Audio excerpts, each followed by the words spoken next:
쉽게 배운다는 것은 또 더 많이 배운다의 의미가 되지 않을까. 그래서 느린 학습자의 부모님들이 꼭 마음에 새겨두셨으면 좋겠어요. 우리 아이들은 느리게 배우지만 덕분에 더 많이 배운다.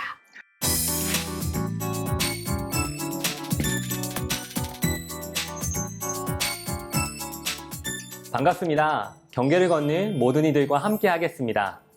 경계를 걷다 특수교사 보람쌤입니다. 오늘은 부모의 스트레스를 어떻게 관리하는지에 대한 이야기를 한번 해볼게요. 저희 아이들의 스트레스를 관리하는 것도 너무 중요한데 그것보다 먼저 우리 부모님들이 스트레스를 관리하실 줄 알아야 되잖아요. 그래서 오늘은 특별한 분을 모셨습니다.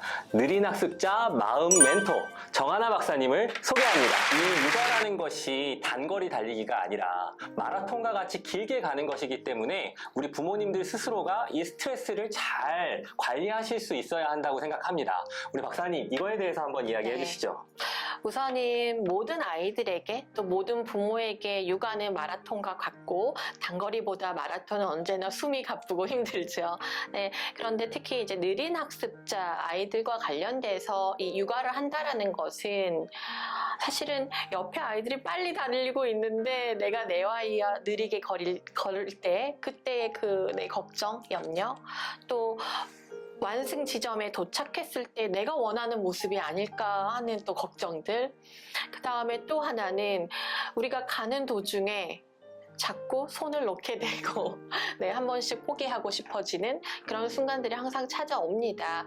자, 그런데 중요한 건 모두 제각기의 속도로 제각기의 완승 지점에 다른 모습과 다른 꼴로 달린다는 거죠. 그래서 이때 중요한 거는 내가 내 아이의 손을 함께 잡고 걸었느냐이고 또 저는 이렇게 생각을 해요.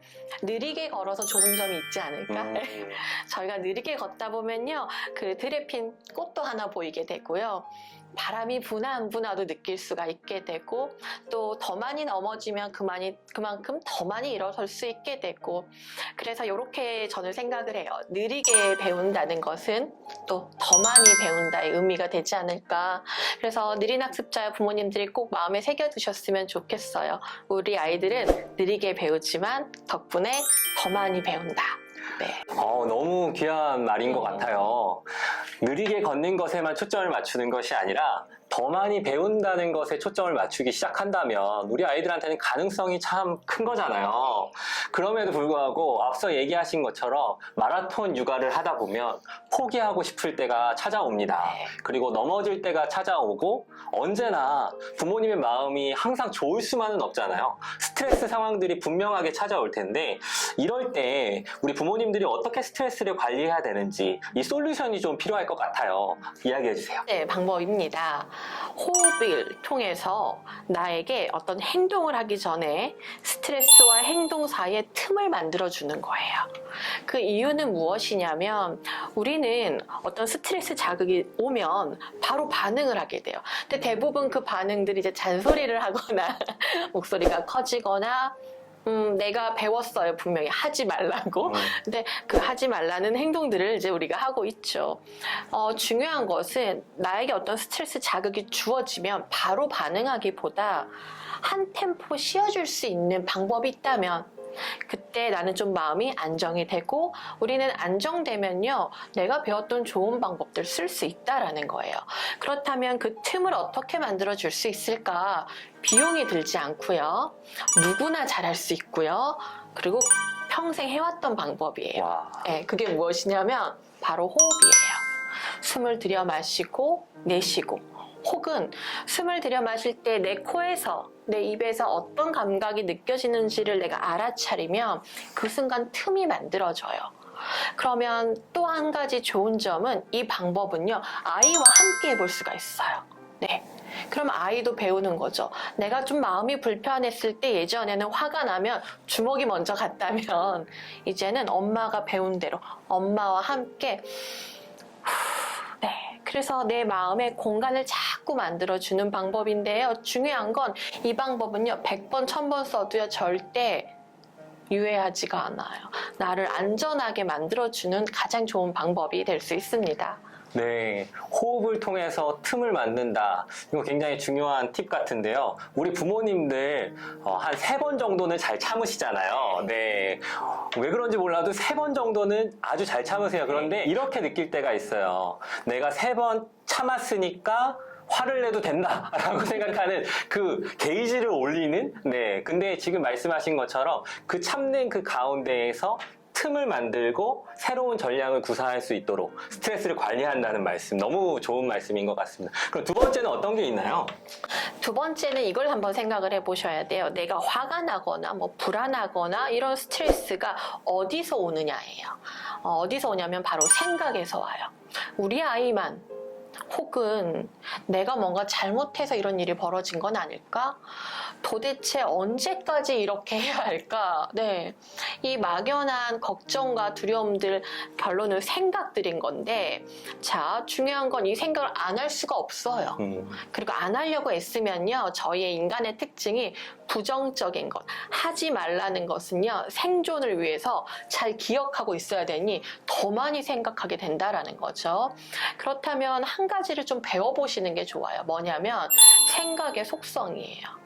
생각은요, 구름과 같아요. 그래서 사실 머물러 있고 고정되지 않은 채 계속 흘러간다라는 거죠. 가장 큰 예로 그 보람쌤은 네. 1년 전 5월 예를 들면 10일 날 이 시간대에 어떤 생각을 했는지 혹시 기억나시나요? 청문회 아니죠. 저는 이렇게 대답하고 싶습니다. 기억이 나지 않습니다. 심지어 저희는 10분 전에 했던 얘기도 기억을 잘 못해요. 예. 그런데 중요한 거는 나를 힘들게 하는 그 생각들은요, 구름처럼 지나가는데 내가 기어코 잡아요. 잡아서 자꾸 곱씹어요. 맞아, 우리 아이만 뒤처지는 것 같아. 혹시 내 탓은 아닐까? 그러면 도대체 언제까지 해야 되지? 하면서요. 그래서 저희가 할 수 있는 것은 무엇이냐, 그 생각을 안 하자 보다는요, 그 생각을 구름 위에다 한번 딱 올려보세요. 모든 게 내 탓이 아닐까? 혹은 좋은 생각일 수도 있어요. 나 정말 완벽한 엄마가 되고 싶어, 우리 아이에게. 물론 나쁘고 부정적인 생각은 아니지만 반복해서 할수록 나를 지치게 만들어요. 예. 자, 그래서 그런 생각들을 구름에 딱 떠올린 채 올려놓고 그 구름처럼 지나가는 것을 한번 바라보는 것도 한 가지 방법이에요. 네. 진짜 유용한 말씀인 것 같아요. 저희의 호흡을 지키고 또 생각을 지키고. 그럼 세 번째는 뭔가요? 세 번째는 특히 느린 학습자 어머님, 아버님들에게 좀 필요한 부분이 아닐까 생각이 들어요. 무엇이냐면 5가지는 감사함을 찾아서 말해보자예요. 아이의 일상을 쫙 펼쳐놨을 때 저희가 자꾸 어디에 집중하냐면 문제에 집중해요. 스포트라이트를 이 문제에만 다 주게 되는 거죠. 그래서 이 스포트라이트에 비춰진 문제들만 반복해서 보고 더 크게 부각이 되니 스트레스가 가중이 되는 거예요. 우리가 좀 일상에서 아주 다이나믹하게 잘하는 부분을 찾기보다는 간단하지만 작은 것에서부터 매일 5가지의 감사한 것 찾아서 이야기 나누기, 이것도 참 좋은 방법이 되지 않을까 싶습니다. 네, 감사하는 것. 그러니까 우리 아이들한테는 사실은 조금 느리고 또 더딜고 서투르기 때문에 그것에 대해서 칭찬하는 것에도 인색할 수밖에 없고, 또 기준을 너무 높게 잡다 보면 이게 감사할 건 아닌데? 라는 생각도 하실 수 있는데, 그렇게 찾으면 5개 못 찾으십니다. 그러니까 기준을 낮추셔서 하나하나의 일상의 삶 속에서 감사를 회복하신다면 이 또한 저희 가운데 있는 스트레스를 참 관리할 수 있는 부분이지 않을까? 이런 생각을 해봅니다. 오늘 우리 느린 학습자 마음 멘토 정하나 박사님을 모시고요, 부모 스트레스를 관리하는 방법에 대한 이야기를 나눠봤습니다. 무엇보다 우리 박사님 말씀처럼 이것을 아는 것에 그치는 것이 아니라 실천해보는 게 중요할 것 같습니다. 호흡을 해보시고 생각을 흘려보내보시고 그리고 감사해보십시오. 우리 다음 시간에 만나도록 하겠습니다. 성장할 내일을 기대하며 여러분들과 함께 걷겠습니다. 저는 특수교사 보람쌤입니다. 좋아요와 구독은 편견 없는 사회를 앞당깁니다.